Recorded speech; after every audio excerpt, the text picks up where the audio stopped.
Olá pessoal, como vão vocês? Hoje vamos começar o capítulo 3 de Gênesis, que vai falar do chamamento de Moisés no meio da sarça ardente e o seu chamamento para salvar o povo de Israel da escravidão e opressão.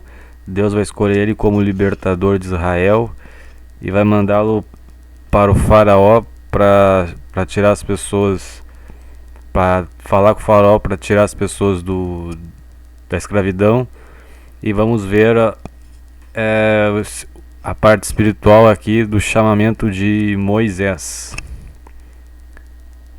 Então, Moisés, capítulo 3. Vamos ler um pouco aqui, depois fazer já as considerações. Então, Moisés aqui, o chamado de Moisés, já estamos em 1448 a.C.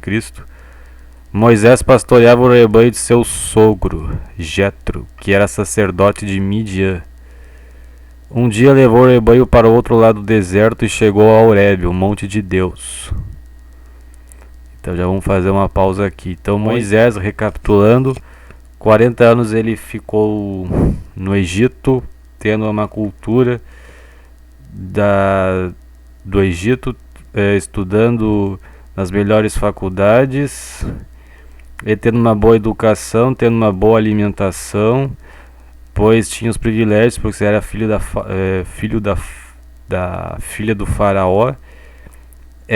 Inicialmente ele ficou até menino na casa da sua mãe natural, que era hebreia, teve os ensinamentos de Deus, de Israel, com a sua mãe hebreia.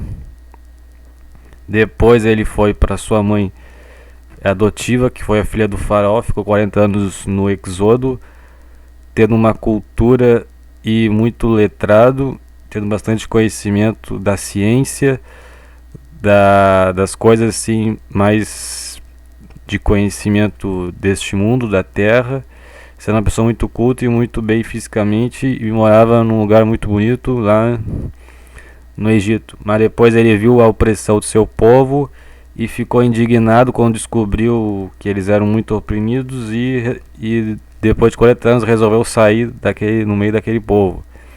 E depois ele viu que estava sendo perseguido e os israelitas não compreendiam que ele queria salvar seu povo e ajudar o seu povo ali.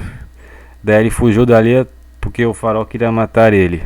Daí ele ficou mais 40 anos pastoreando o rebanho do seu sogro Jetro, que era sacerdote de Midian, e assim ele teve uma vida totalmente diferente, pois ele não já teve um trabalho que não era nobre, que os egípcios não viram como um trabalho nobre, que era pastor de ovelhas. Então ele fez um trabalho mais humilde e aprendeu a ser uma pessoa mais humilde nos 40 anos que ficou vivendo com seu sogro Jetro. Então ele aprendeu mais a humildade, para que assim Deus pudesse trabalhar na vida dele para ele ser uma pessoa mais humilde e reconhecer que ele dependia exclusivamente de Deus e de que a sua força e seu intelecto não era suficiente para ele poder viver e ser uma pessoa mais feliz. Ele dependia do Ser Supremo, que era o Deus, e agora com Moisés com 80 anos é que ele estava apto a receber a mensagem de Deus.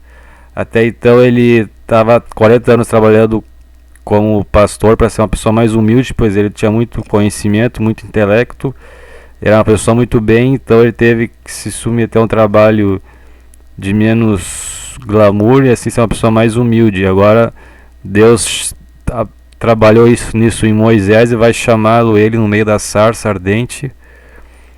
Moisés com 80 anos de idade, que estava mais amadurecido espiritualmente, e vamos ver agora o capítulo 3. Ali o anjo do Senhor lhe apareceu numa chama de fogo que saía do meio de uma sarça. Moisés viu que, embora a sarça estivesse em chamas, não era consumida pelo fogo. Isso chamou a atenção dele, ficou curioso. Que impressionante, pensou, por que a sarça não se queima? Vou ver isso de perto. O Senhor viu que ele se aproximava para observar, então do meio da sarça Deus o chamou. Moisés, Moisés, eis-me aqui, respondeu ele. Então disse Deus, não se aproxime, tire as sandálias do pés, pois o lugar em que você está é terra santa. Então Deus aparece no meio de uma sarça ardente. Isto simboliza que o fogo simboliza a presença de Deus, pois o fogo é o que queima, que tem energia, que produz calor. Então Deus, ele mostra sua presença por meio do fogo, pois é um Deus que tem energia, que tem calor. Ele não é um Deus frio, é um Deus que tem sentimentos e que sabe ver os sentimentos dos seus filhos amados. Então Deus mostra sua glória por meio do fogo para simbolizar sua presença, que é fogo, que é energia, que é calor, que aquece aqueles que ele ama e tem misericórdia, e que apesar das pessoas não terem muita consistência, Deus ama as pessoas. Então ele se simboliza pelo calor, pela presença do calor, pelo fogo. Então Deus se manifestou por Moisés por meio do fogo que queimava, que estava com a sarça ardente, mas a sarça não queimava. Isso quer dizer que quando Deus está com a sua misericórdia, ele não devora, ele não queima, ele não mostra a ira, pois ele está sendo zeloso, está com misericórdia. Então a presença dele, ele estava com misericórdia, pois não queimava a sarça ardente, a sarça. Então ele estava mostrando a presença de Deus por meio de fogo, e que não queimava a sarça porque não estava com ira ali, não estava irado. Então o fogo neste caso simboliza isso. Então o fogo ali, tire as suas sandálias, pois esta é a terra santa, porque mais para frente Moisés vai receber a tábua dos 10 mandamentos, e também o Moisés vai ser o que vai receber de Deus os 5 livros da Bíblia, que é o Gênesis, que a gente já viu, o Êxodo, depois do Êxodo vem o Números, depois do Números vem o Levítico e o Deuteronômio. São 5 primeiros livros da Bíblia, o Pentateuco. E Moisés vai escrevendo esse livro no decorrer dos 40 anos, com as revelações de Deus, e vai escrevendo no decorrer dos mais 40 anos também mais o Deuteronômio, e ele recebe o Decálogo no Monte Sinai. Então ali era a Terra Santa, uma terra onde a presença de Deus se manifestou com mais intensidade, por isso que foi declarada uma Terra Santa. E para tirar a sujeira da sandália dos pés, pois eram para não trazer sujeira, para não trazer poeira, não trazer coisas do mundo para dentro da Terra Santa. É isso que simbolizava, não trazer coisas do mundo para dentro da Terra Santa, que era a pureza da sandália dos pés, que eles usavam muitas sandálias. Então disse Deus: não se aproxime, tira as sandálias dos pés, pois o lugar que você está é a Terra Santa. Disse ainda: eu sou o Deus de seu pai, que era o Arão, o Deus de Abraão, o Deus de Isaque, o Deus de Jacó. Então Moisés cobriu o rosto, pois teve medo de olhar para Deus. Então o sentimento de medo do Moisés foi porque ele não esperava aquele tipo de revelação e ficou surpreso e teve medo de olhar para Deus. Até no sinal de reverência, né? De uma pessoa que não está apta para ver Deus, porque estava com medo, porque ele era um homem pecador. Então ele estava com vergonha de olhar para Deus, pois ele era um homem de pecados. E Deus se aproxima dele, apesar de ele ter pecados, para fazer o chamamento para salvar o povo do Israel. Então Moisés estava com vergonha de olhar para Deus, por causa que ele era um homem pecador. E disse o Senhor: de fato tenho ouvido a opressão sobre o meu povo no Egito, tenho escutado o seu clamor por causa dos seus feitores, e sei quanto eles estão sofrendo. Por isso desci para livrá-los das mãos dos egípcios e tirá-los daqui para uma terra boa e vasta, onde há leite e mel com fartura, a terra dos cananeus, dos hititas, dos amorreus, dos fariseus, dos heveus, dos jebuseus, a terra de Canaã. Pois agora o clamor dos israelitas chegou a mim, e tenho visto como os egípcios os oprimem.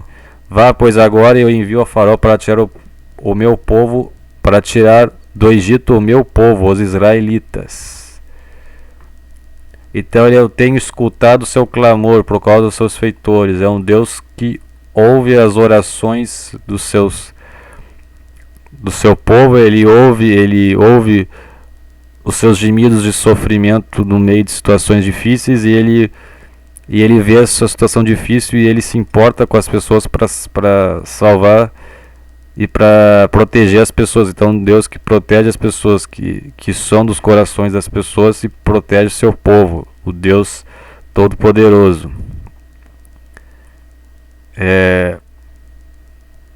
Continuando, que eles iam, os israelitas, habitar a terra de Canaã, né?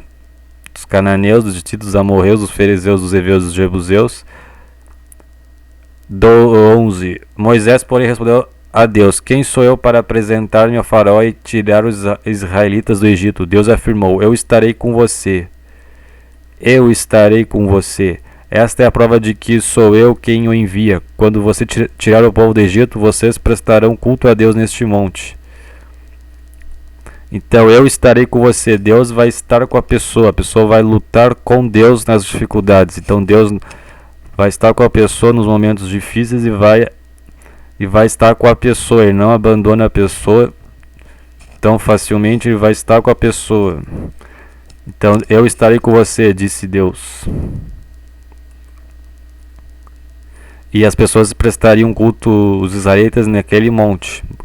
O Monte Horebe, que diz ali, é o Monte Sinai, tá? É o mesmo nome para o Monte Sinai. Monte Horebe é a mesma coisa que Monte Sinai. Só é outro nome, é o Monte Sinai. Moisés perguntou: quando eu chegar diante dos israelitas, eles disseram: o Deus dos seus antepassados me enviou a vocês, e eles me perguntarem qual é o nome dele, o que lhes direi? Disse Deus a Moisés: eu sou o que sou. É isto que você dirá aos israelitas: o eu sou me enviou a vocês. Então Deus disse que o nome dele é, que ele disse: eu sou o que sou. É o nome que indica que ele não está dizendo que não era e nem que há de vir. Ele é para sempre. É um nome que indica a eternidade. Eu sou o que sou em todos os tempos, desde o passado até a eternidade e o presente. Eu sou o que você vê no planeta Terra, a natureza, os animais, foi ele que fez, as pessoas. A maldade que está no mundo é coisa de Satanás, mas que ele permitiu para que isso fosse usado para um propósito maior, para o aprendizado das pessoas. Então Deus usa situações difíceis para trazer grandes profundidades espirituais. Então Deus é um ser de infinita sabedoria, que a pessoa não consegue entender não consegue entender a plenitude da sua sabedoria, pois é infinito. Só na eternidade que vamos aprender, porque é muita sabedoria de Deus. Então Deus é muita sabedoria. Deus criou tudo, ele é o que é, ele criou tudo, o universo inteiro, as galáxias, os vários céus, que deve ser até outras dimensões. Então Deus é o todo-poderoso do universo. Eu sou o que sou, ele diz, pois ele é um Deus que não muda o seu caráter, sempre caráter de bondade, de misericordiosidade com as pessoas. É um Deus que sonda os corações das pessoas e as suas intenções profundas e verdadeiras. Ele diz: eu sou o que sou. É o soberano. Disse também Deus a Moisés: diga aos israelitas: o Senhor, o Deus dos seus antepassados, Deus de Abraão, o Deus de Isaac, o Deus de Jacó, enviou-me a vocês. Esse é meu nome para sempre, nome em que serei lembrado de geração em geração. É o nome que vai ser lembrado dele.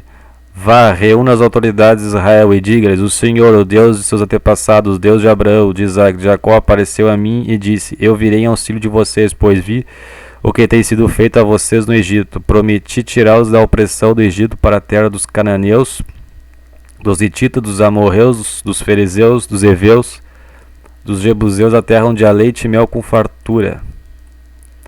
As autoridades de Israel o atenderão. Depois você irá com eles ao rei do Egito. Ele lhes dirá: o Senhor, o Deus dos hebreus, veio ao nosso encontro. Agora deixe-nos fazer uma caminhada de 3 dias, adentrando o deserto para oferecermos sacrifício ao Senhor, o nosso Deus. Eu sei que o rei do Egito não os deixará sair, a não ser que uma poderosa mão o force, que é a própria mão do poderoso Deus que o force. Por isso estenderei a minha mão e o ferirei os egípcios com todas as maravilhas, que as pragas que ele vai lançar, que realizarei no meio deles. Depois disso ele os deixará sair.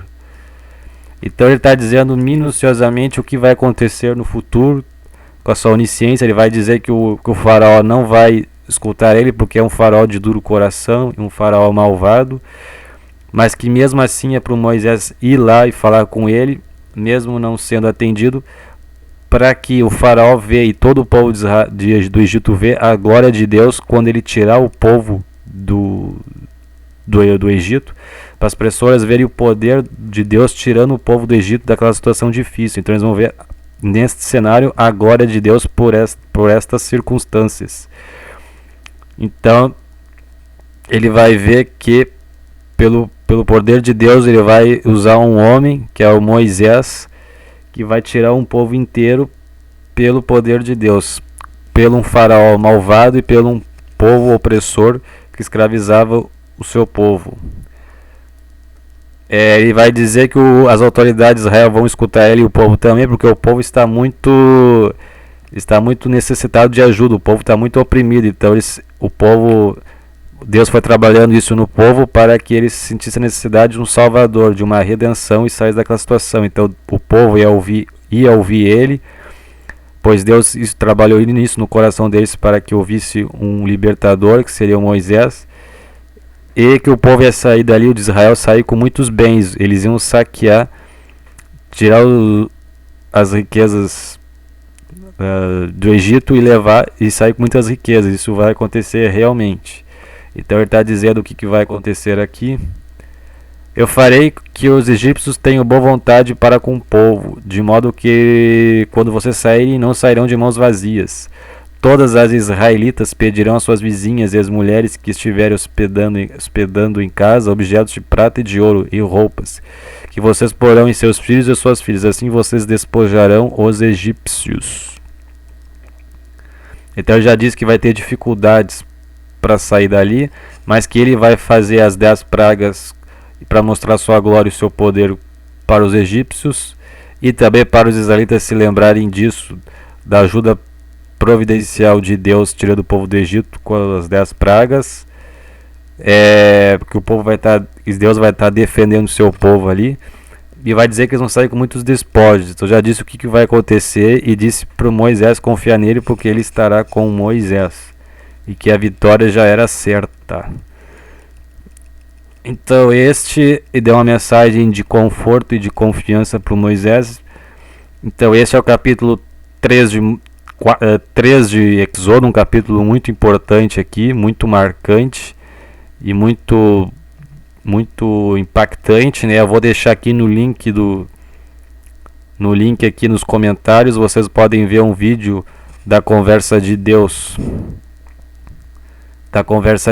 com Moisés no meio das chamas de fogo, e também uma música ali de louvor, para vocês terem uma ideia sobre o Eu Sou o Que Sou ali, da música da cantora ali, que eu vou botar aqui no link, para vocês se inspirarem aí e confiarem mais em Deus. Então esse é o capítulo 3 de Êxodo, espero vocês no próximo capítulo, tá ok, pessoal? Tudo de bom com vocês, tchau.